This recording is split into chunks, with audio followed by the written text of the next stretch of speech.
Antes de continuar, já se inscreva no canal e ative as notificações. Aqui cada história é construída para inquietar, provocar e deixar perguntas que nem sempre têm resposta.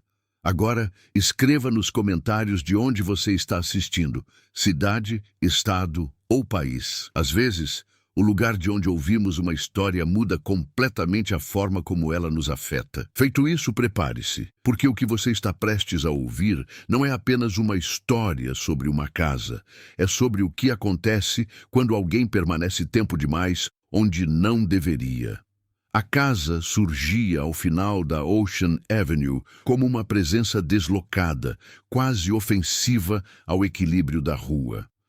Diferente das construções vizinhas, bem cuidadas e previsíveis, aquela permanecia imóvel no tempo, com a pintura branca amarelada pelo sal do ar e janelas que pareciam sempre fechadas, mesmo nos dias mais quentes. Não havia placas de venda, não havia sinais de abandono completo, apenas um silêncio persistente, pesado, como se o imóvel respirasse em outro ritmo. O novo proprietário chegou numa manhã nublada de outono. Seu nome era Daniel Hargreave, um investidor imobiliário experiente, conhecido por comprar casas problemáticas, reformá-las rapidamente e revendê-las com lucro. Ele não acreditava em superstições. Para Daniel, histórias eram apenas ruído, distrações criadas por pessoas incapazes de lidar com perdas, traumas ou coincidências mal interpretadas. Assim que estacionou em frente à casa, notou algo curioso. Nenhuma cortina se movia nas casas vizinhas. Algumas janelas estavam entreabertas, mas ninguém observava. O bairro parecia acordado, porém atento demais ao seu próprio silêncio. Daniel ignorou isso. Abriu o porta-malas, retirou uma pasta de couro e caminhou até a entrada principal. A fechadura resistiu por um segundo além do esperado, como se alguém a tivesse girado recentemente do lado de dentro. Quando a porta cedeu, o rangido ecoou pelo corredor longo e estreito, reverberando mais do que deveria para um espaço vazio. O cheiro foi a primeira coisa que o atingiu. Não era mofo nem podridão. Era algo mais sutil, um odor metálico misturado à madeira antiga, como um porão que nunca foi totalmente seco. Daniel deu alguns passos para dentro, fechou a porta atrás de si e travou. O som do trinco soou alto demais. O interior da casa estava limpo, não impecável, mas organizado demais para um imóvel que permanecera fechado por anos. O chão não rangia como esperado, e os móveis deixados para trás estavam cobertos por lençóis brancos, posicionados com cuidado quase cerimonial. Aquilo contrariava os relatórios que ele havia lido. Abandonada às pressas, proprietários anteriores que saíram sem aviso, disputas legais, mortes indiretas, boatos de noites insones. Daniel caminhou até a sala principal. O relógio antigo sobre a lareira marcava 03:17. Ele verificou o próprio relógio de pulso, 09:42 da manhã. Sem hesitar, ajustou o relógio da casa, mas o ponteiro de segundos continuou avançando de forma irregular, como se pulasse pequenos intervalos invisíveis. No andar superior, o corredor parecia mais estreito do que a planta indicava. Cada passo de Daniel era acompanhado por um estalo distante, não exatamente um eco, mas um som de resposta. Ele abriu o primeiro quarto à esquerda, vazio. O segundo, um antigo quarto infantil, tinha marcas na parede, riscos horizontais, feitos na altura dos olhos de um adulto. Não havia brinquedos, não havia cama. O terceiro quarto era o maior. Ali, o ar parecia mais frio. Daniel sentiu a pressão nos ouvidos mudar levemente, como se estivesse descendo rápido demais uma estrada de montanha. No centro do cômodo, uma cadeira de madeira permanecia voltada para a janela fechada. Não havia poeira sobre o assento. Ele não se sentou. Ao sair do quarto, ouviu algo diferente. Não um barulho claro, mas a ausência dele. A casa, que até então reagia a cada passo, estava silenciosa demais. Daniel parou no meio do corredor. Ficou imóvel por alguns segundos, esperando que o som retornasse. Nada. Foi então que percebeu. Estava cansado. Um cansaço profundo, incompatível com o horário e com o esforço mínimo que havia feito até ali. O corpo parecia pesado, como se tivesse passado a noite em claro, o que não era verdade. Ignorando o desconforto, Daniel desceu as escadas e foi até a cozinha. O relógio da parede marcava 03h17. Ele respirou fundo, passou a mão pelo rosto e sorriu de canto, tentando dissipar a tensão crescente. Casas antigas tinham problemas elétricos. Relógios quebravam. O cérebro humano completava lacunas quando exposto a ambientes novos e silenciosos demais.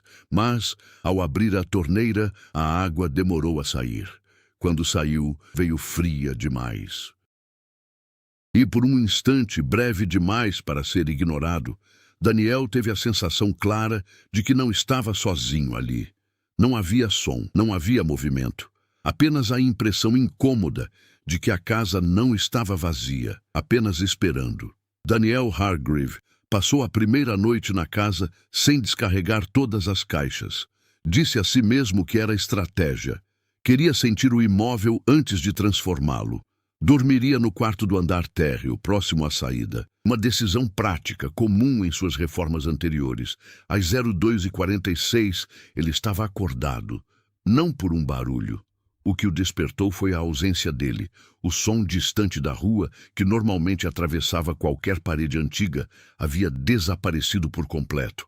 Nenhum carro, nenhum vento, nem mesmo o zumbido elétrico que costuma acompanhar casas grandes e vazias. Daniel sentou-se na cama e aguardou. Contou a própria respiração, como fazia quando precisava se manter racional diante de situações inesperadas. O relógio digital ao lado da cama marcava 03h17. Ele franziu o senho, levantou-se e caminhou até a cozinha. O relógio de parede marcava o mesmo horário. Subiu as escadas, ignorando o peso estranho nas pernas. O relógio da sala superior também marcava 03h17. Na manhã seguinte, Daniel saiu cedo para comprar suprimentos. Ao atravessar o jardim da frente, percebeu um detalhe que havia ignorado antes. A grama estava aparada demais. Não havia trilhas de abandono, nem crescimento irregular. Alguém ou algo mantinha aquele espaço com disciplina. No mercado local, o silêncio o acompanhou. Quando mencionou o endereço ao caixa, a mulher interrompeu o movimento das mãos por tempo demais. Não perguntou se ele havia comprado a casa, apenas confirmou o número, como quem valida uma informação indesejada. "O senhor dormiu lá?" perguntou, sem olhar diretamente para ele. Daniel respondeu que sim. Ela apenas assentiu, passou os itens e desejou um bom dia que não soou como desejo, mas como encerramento. Nos dias seguintes, Daniel começou a trabalhar. Derrubou uma parede falsa no corredor superior. Revelou uma estrutura antiga e mal documentada.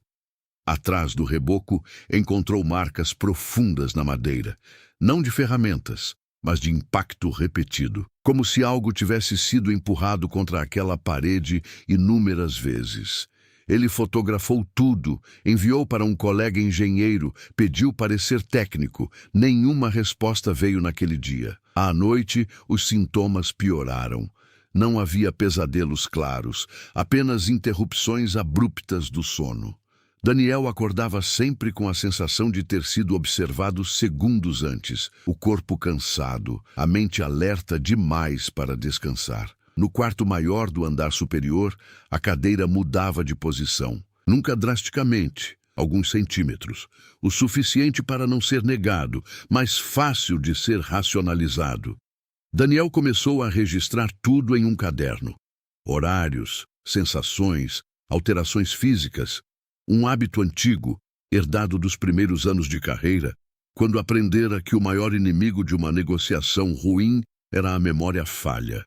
O nome da casa surgiu em uma conversa inesperada. Um vizinho, um homem idoso que sempre recolhia o lixo antes do amanhecer, aproximou-se do portão numa tarde cinzenta. O antigo dono nunca dormia, disse, sem cumprimento. "Insônia?"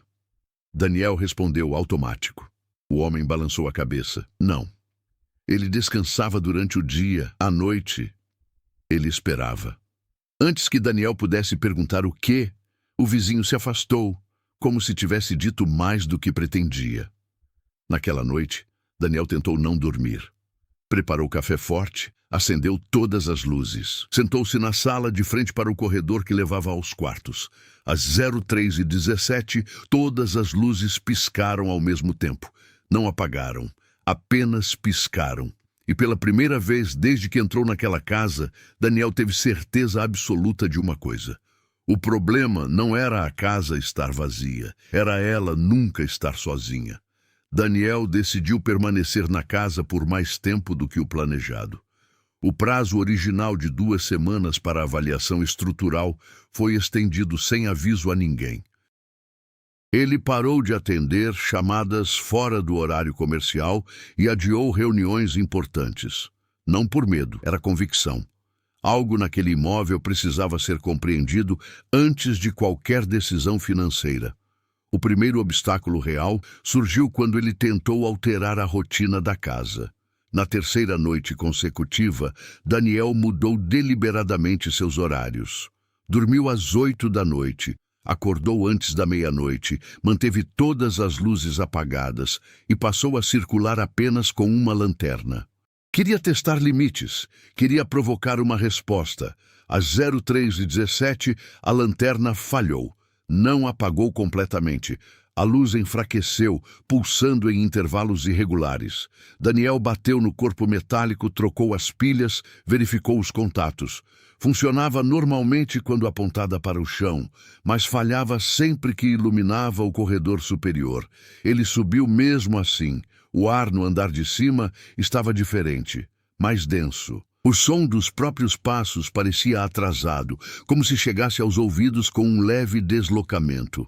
No quarto principal, a cadeira havia sido empurrada até quase tocar a porta. Não havia marcas no chão, nenhum arrasto. Daniel afastou a cadeira com o pé. O contato da madeira com a sola do sapato gerou um som seco, alto demais. O eco demorou a desaparecer. No dia seguinte, recebeu a resposta do engenheiro. A mensagem era curta, técnica, sem comentários desnecessários. A estrutura apresenta alterações não documentadas. Há reforços internos inconsistentes com reformas registradas. Recomendo investigação mais profunda antes de qualquer intervenção. Daniel imprimiu o relatório e passou a tarde inteira vasculhando arquivos públicos. Registros de antigos proprietários, mudanças legais, processos arquivados. Todos os donos anteriores haviam deixado a casa em menos de 1 ano.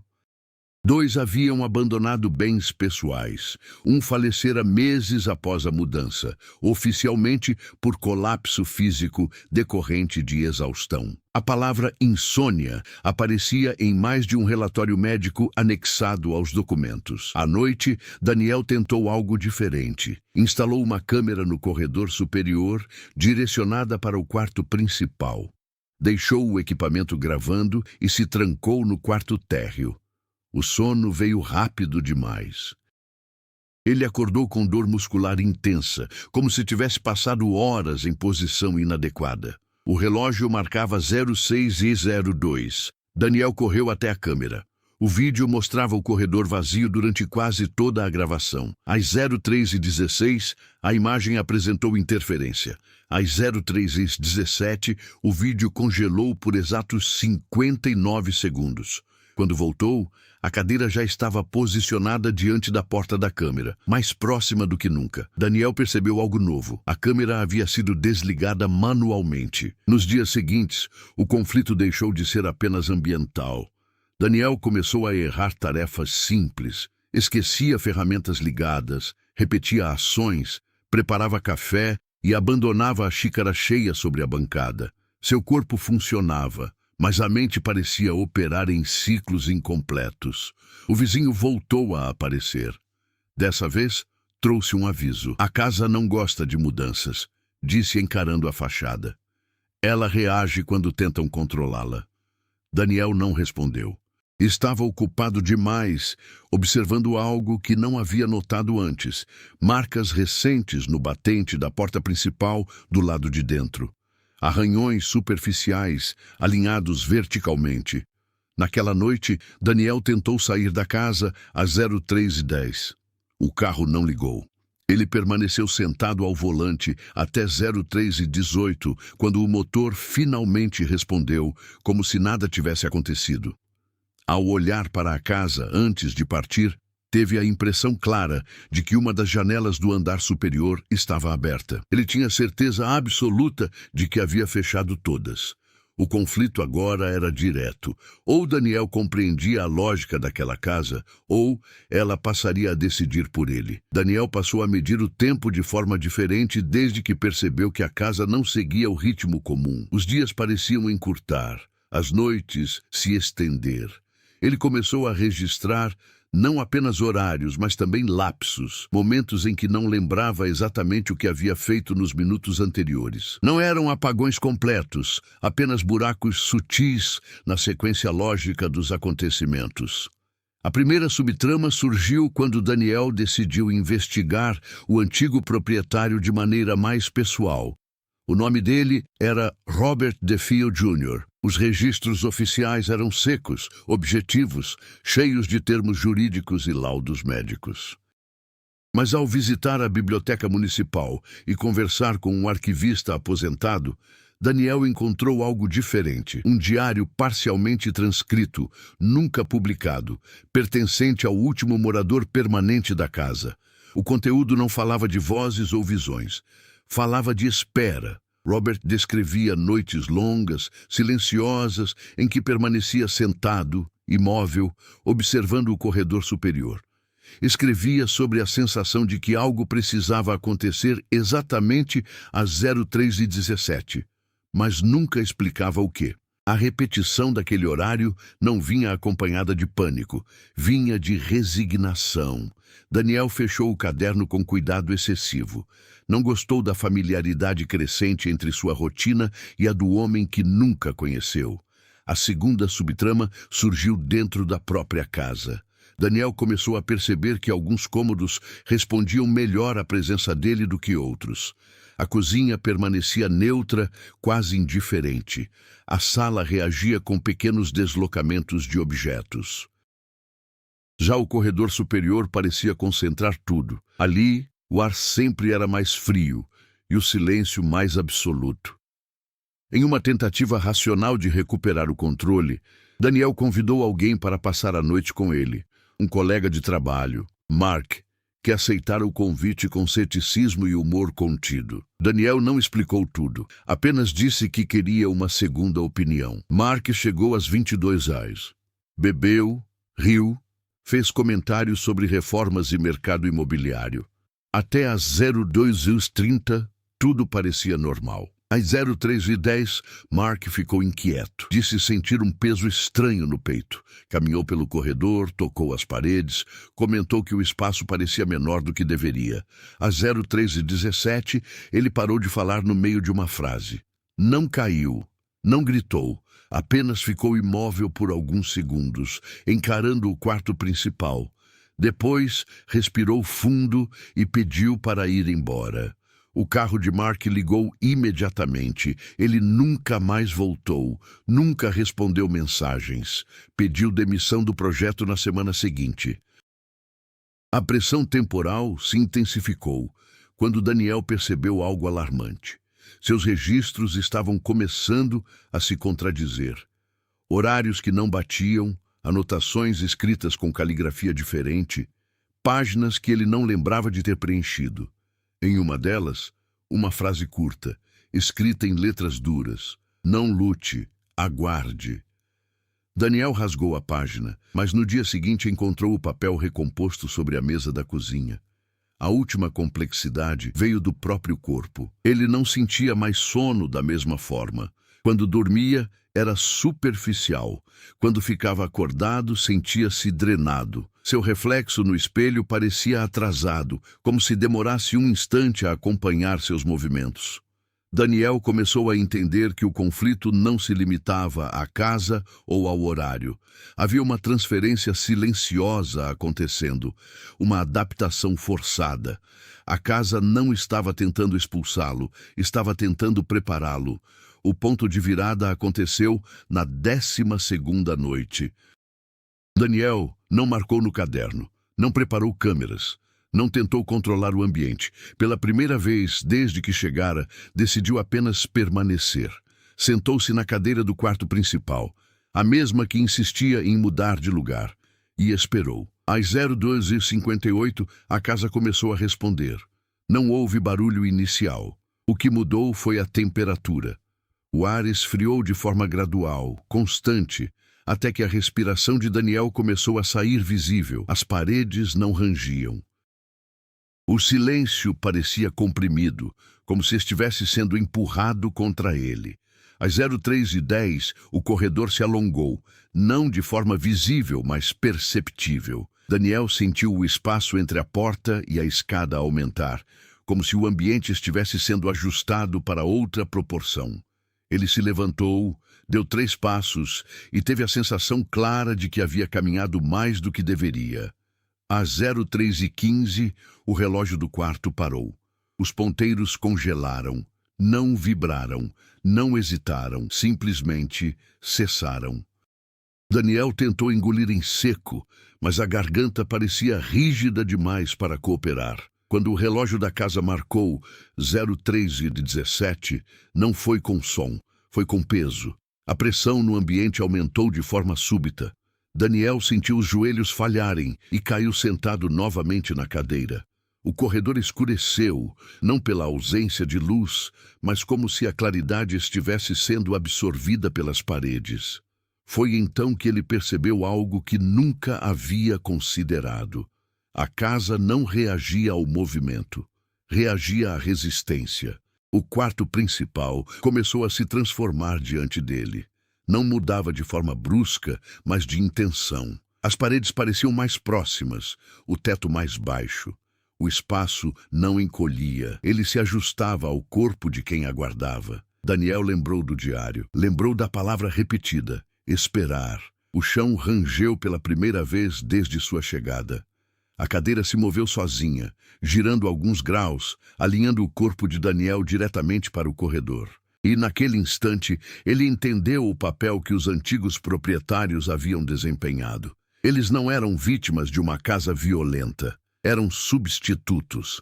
A casa exigia presença contínua durante aquele intervalo específico do tempo. Alguém acordado, alguém atento, alguém disposto a permanecer imóvel enquanto o resto do mundo seguia em frente. O antigo dono não dormia porque não podia. Ele descansava durante o dia para aguentar a noite. Daniel tentou se levantar. O corpo não respondeu. Não por força externa, mas por exaustão absoluta. Um cansaço que não vinha do corpo.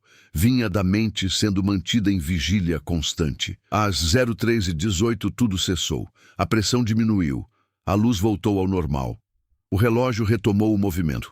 O corredor voltou à proporção correta. Daniel caiu da cadeira, respirando com dificuldade, o corpo tremendo sem controle. No chão, ao lado dele, havia algo que não estava ali antes. O caderno de registros, aberto na última página. A caligrafia não era a dele. Você entende agora. Falta apenas aceitar. Daniel não chorou, não gritou, apenas ficou ali, sabendo com uma clareza aterradora que a história daquela casa nunca foi sobre assombrações. Foi sobre continuidade. E pela primeira vez, ele percebeu que o maior perigo não era ficar, era tentar sair. Daniel passou o resto da madrugada sentado no chão do quarto principal. Não dormiu. Não tentou se mover além do necessário. O corpo reagia com pequenos espasmos involuntários, como se ainda estivesse preso a um ritmo que não lhe pertencia. Quando a luz da manhã atravessou as cortinas, ele se levantou com dificuldade, apoiando-se na parede para não cair. O primeiro efeito foi físico. As mãos tremiam de forma contínua. Os olhos ardiam, não por falta de sono, mas por excesso de vigília. Comer tornou-se uma tarefa mecânica. Ele mastigava sem perceber o sabor, engolia sem sentir fome.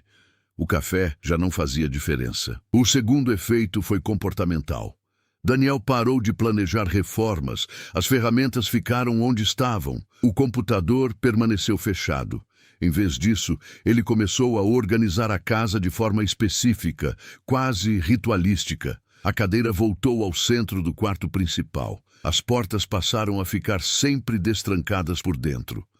As luzes do corredor eram mantidas em intensidade baixa, constante. Sem perceber, Daniel estava adaptando o ambiente, não para morar, mas para cumprir uma função. O terceiro efeito veio de fora. Chamadas começaram a se acumular no celular.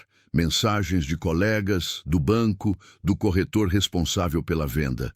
Daniel leu algumas, respondeu nenhuma. Quando finalmente atendeu uma ligação, sua voz soou distante até para ele mesmo. Esqueceu palavras simples, perdeu o fio da conversa. Naquele mesmo dia, o vizinho apareceu novamente. "Você ficou", disse, observando o rosto de Daniel com atenção excessiva. "Eles sempre ficam depois que entendem." Daniel não discutiu, apenas perguntou quanto tempo o antigo dono havia aguentado. "O suficiente", respondeu o homem, afastando-se. "Até não ser mais ele."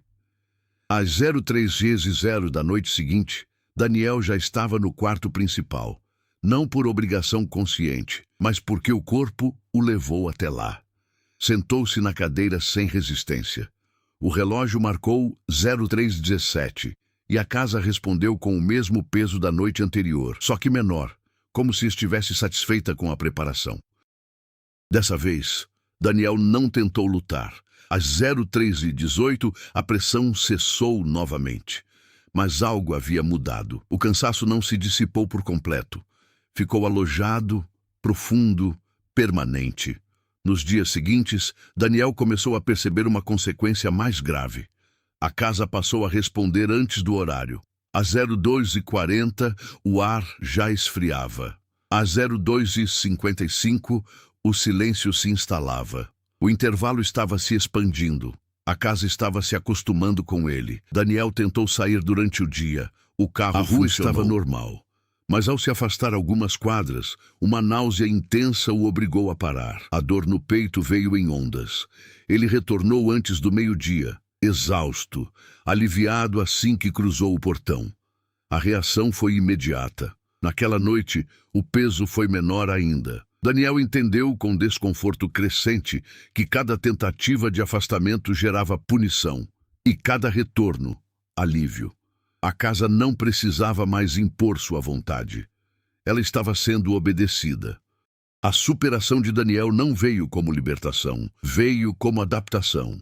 Depois da terceira semana, ele deixou de resistir conscientemente ao ciclo. Não porque aceitara a casa como entidade, mas porque entendera o custo de ignorá-la. A luta havia drenado tudo o que podia ser drenado. Permanecer exigia menos energia do que fugir. O primeiro sinal de crescimento foi o controle. Daniel começou a preparar o corpo para a noite. Dormia rigorosamente das 10 da manhã às 4 da tarde. Escureceu o quarto térreo com cortinas improvisadas. Aprendeu a comer alimentos leves antes da vigília, evitando náuseas. Não era submissão, era estratégia. Cada ajuste reduzia o impacto das 03h17. A casa respondeu. O peso noturno tornou-se mais estável. A pressão deixou de surgir de forma abrupta e passou a se instalar lentamente, como se reconhecesse o preparo. O corredor não se alongava mais. As paredes permaneciam imóveis. A cadeira agora não mudava de posição. Daniel passou a permanecer acordado sem esforço extremo. Os pensamentos não se dispersavam tanto. Pela primeira vez desde que chegara, ele conseguia observar o ambiente sem ansiedade constante. O segundo estágio do crescimento foi a iniciativa. Daniel começou a testar limites com cautela. Movia a cadeira alguns centímetros antes do horário crítico e observava a reação. Ajustava a intensidade da luz. Mudava a própria postura durante a vigília. Cada alteração gerava uma resposta sutil, nunca agressiva, mas corretiva. Ele começou a entender o que a casa exigia: imobilidade, atenção, continuidade, não presença ativa, mas disponibilidade absoluta. O terceiro estágio veio com uma descoberta incômoda. Daniel percebeu que, durante o intervalo, seus pensamentos não eram mais exclusivamente dele. Ideias surgiam completas, sem esforço, sempre ligadas à manutenção do ciclo. Horários, preparação, permanência. Não eram vozes, não eram ordens. Impulsos claros demais para serem ignorados. Em vez de lutar contra isso, Daniel fez algo novo. Ele filtrou. Aceitava apenas o que não exigia perda imediata de identidade. Rejeitava pensamentos que sugeriam isolamento total ou abandono completo do mundo externo. A casa reagia com leves ajustes de pressão, mas cedia. Era uma negociação silenciosa. O crescimento final aconteceu quando Daniel decidiu documentar tudo de forma definitiva. Não mais para sair, mas para garantir continuidade consciente.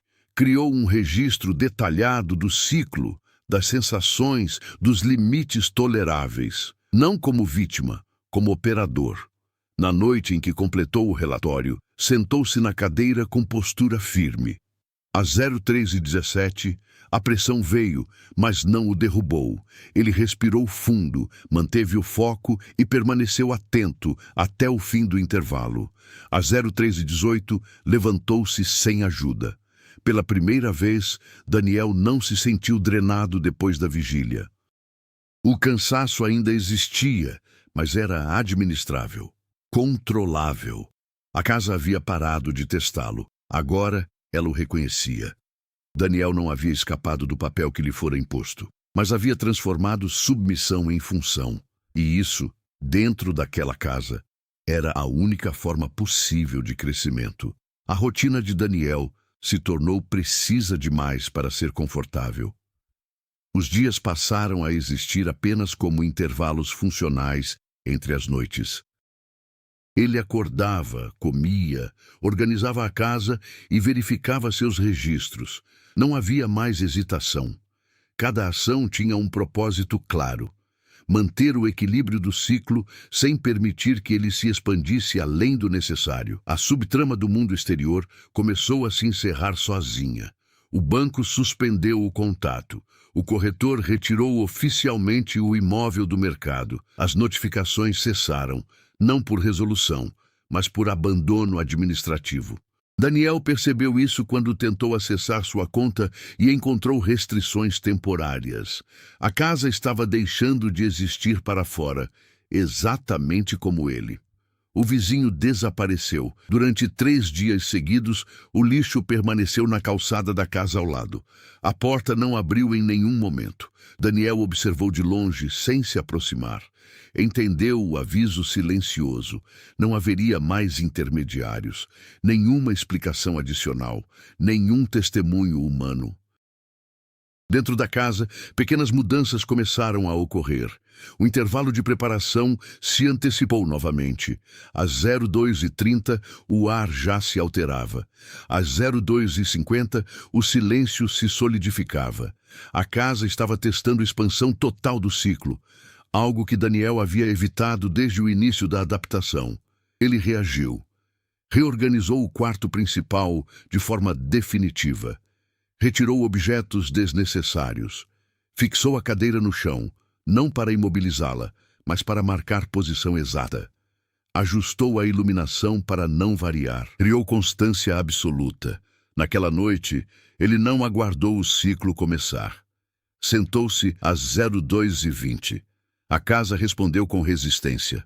A pressão veio mais cedo, mais intensa. As paredes pareceram avançar alguns centímetros. O teto rangeu levemente, algo que nunca havia acontecido antes. Daniel manteve a postura, não lutou, não cedeu, apenas permaneceu. O conflito estava claro agora.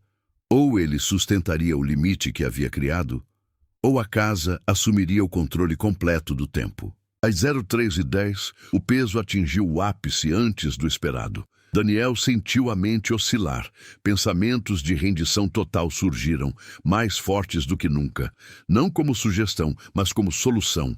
Ele respirou fundo e manteve o foco no relógio. 03h17 chegou sem transição. O impacto foi brutal. A pressão não aumentou, se concentrou.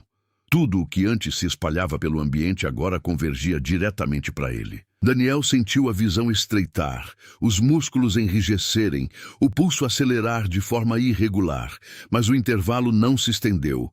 Às 03h18, cessou. A casa havia recuado. Daniel caiu para frente, apoiando-se nos joelhos, respirando com dificuldade, mas consciente. O corpo doía, mas a mente estava clara. Ele entendeu o que viria a seguir. A casa não testaria mais adaptação. O próximo movimento seria definitivo.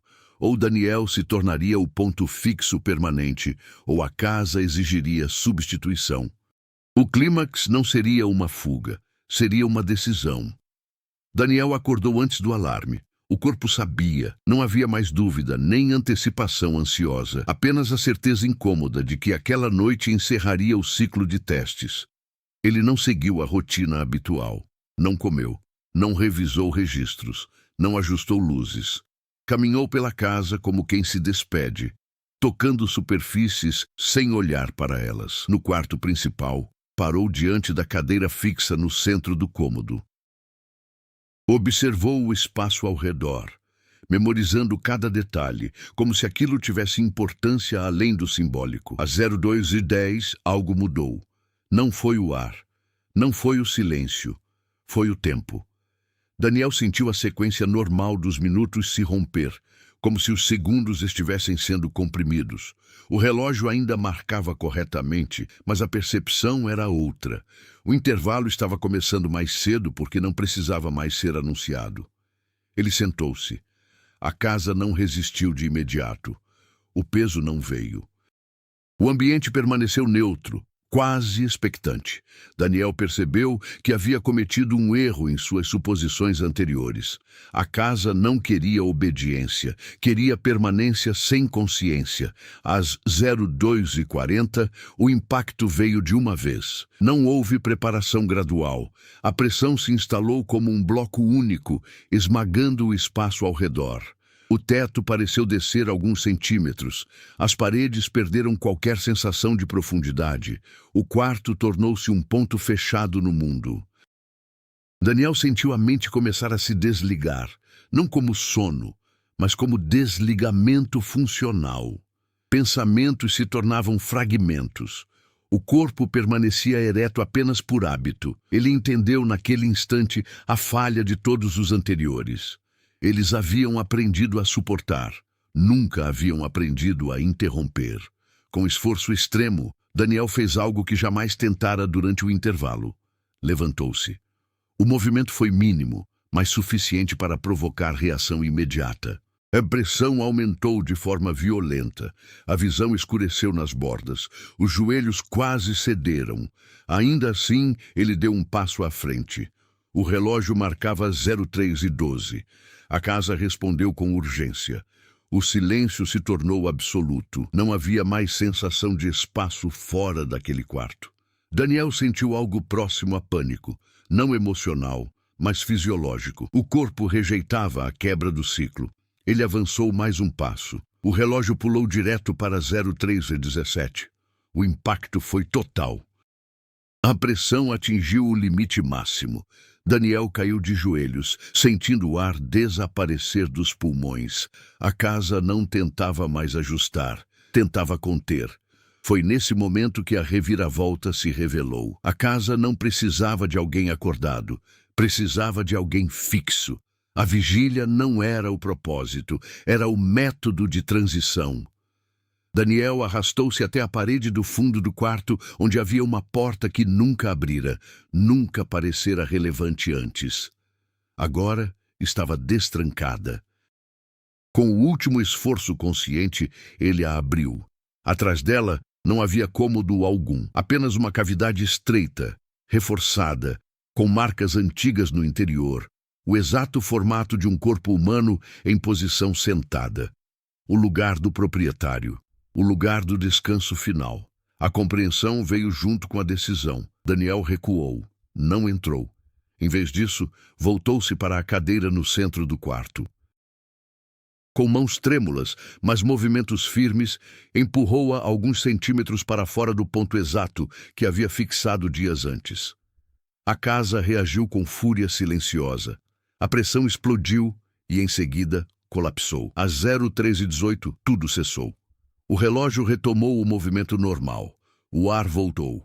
O quarto recuperou profundidade. Daniel caiu de costas no chão, respirando de forma irregular, mas consciente. A casa havia falhado. Pela primeira vez, o ciclo foi quebrado. Mas Daniel sabia, com a certeza pesada de quem venceu algo grande demais, que toda ruptura cobra um preço. Daniel permaneceu no chão por tempo indeterminado após o colapso do ciclo. Não havia dor aguda, apenas uma exaustão diferente de todas as anteriores. Não era o cansaço da vigília, nem o peso imposto pela casa. Era o desgaste de algo que havia sido sustentado além do limite e, finalmente, liberado. Quando se levantou, o quarto parecia comum demais. As paredes mantinham a mesma distância. O teto não pressionava. A cadeira, deslocada alguns centímetros, permanecia imóvel. O relógio marcava 0402 e avançava normalmente, segundo por segundo, sem hesitação. Daniel caminhou pela casa com cuidado, esperando alguma reação tardia. Nada respondeu. Nenhuma alteração no ar, nenhum silêncio artificial. Os sons externos, carros distantes, vento leve, um cachorro latindo ao longe, atravessavam as paredes como deveriam. O ciclo havia terminado. Nos dias seguintes, Daniel dormiu. Não de forma contínua no início, mas em blocos profundos, pesados, quase febris. O corpo cobrava o que lhe fora retirado. Quando acordava, ainda sentia a estranha impressão de estar atrasado para algo que não existia mais. A casa não interferiu. Ele tentou sair. Caminhou até o carro, ligou o motor e dirigiu por horas sem náusea, sem dor, sem urgência de retorno. Quando voltou ao entardecer, não por necessidade, mas por escolha, a casa o recebeu com indiferença absoluta. Era apenas uma estrutura agora. Daniel revisitou o quarto principal e abriu novamente a porta oculta. A cavidade permanecia lá, inalterada. Um espaço que havia esperado por décadas, talvez séculos, até ser privado de sua função. Ele não fechou a porta. Não havia mais razão para esconder aquilo. Sem anunciar a ninguém, Daniel iniciou o processo de venda. Não reformou. Não maquiou imperfeições. Incluiu no relatório técnico todas as alterações estruturais descobertas, inclusive a existência do compartimento oculto. O imóvel foi classificado como problemático, difícil, indesejável. E pela primeira vez em sua história recente, a casa permaneceu vazia. Daniel deixou a cidade semanas depois, mudou de ramo, aceitou um trabalho distante do mercado imobiliário, nunca falou publicamente sobre o que aconteceu, nunca tentou provar nada, mas carregou as consequências. Mesmo longe, acordava às vezes às 03h17, não com medo, com alerta, como se o corpo tivesse aprendido algo que não se desfaz completamente. Ele sabia que a casa não havia sido destruída, apenas interrompida, e que certas estruturas, quando privadas de sua função original, não desaparecem. Elas aguardam.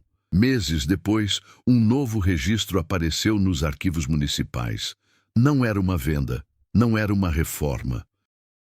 Apenas uma solicitação simples, inspeção estrutural noturna, solicitada por um funcionário temporário designado para o imóvel vazio da Ocean Avenue. O pedido foi arquivado sem prioridade. Na noite da inspeção, nenhuma anomalia foi registrada, nenhum dano, nenhum risco imediato. O relatório final continha apenas uma observação informal, escrita fora do campo técnico. Relógio antigo no quarto superior atrasado. Marcava 03h17. O documento foi assinado, datado e esquecido. A casa permaneceu em silêncio, por enquanto. Se esta história fez você sentir desconforto, curiosidade ou aquela sensação de que algo ficou pendente, compartilhe sua interpretação. Você acredita que Daniel realmente quebrou o ciclo ou apenas adiou algo inevitável? Casas guardam histórias, mas pessoas também carregam marcas que não desaparecem com a distância.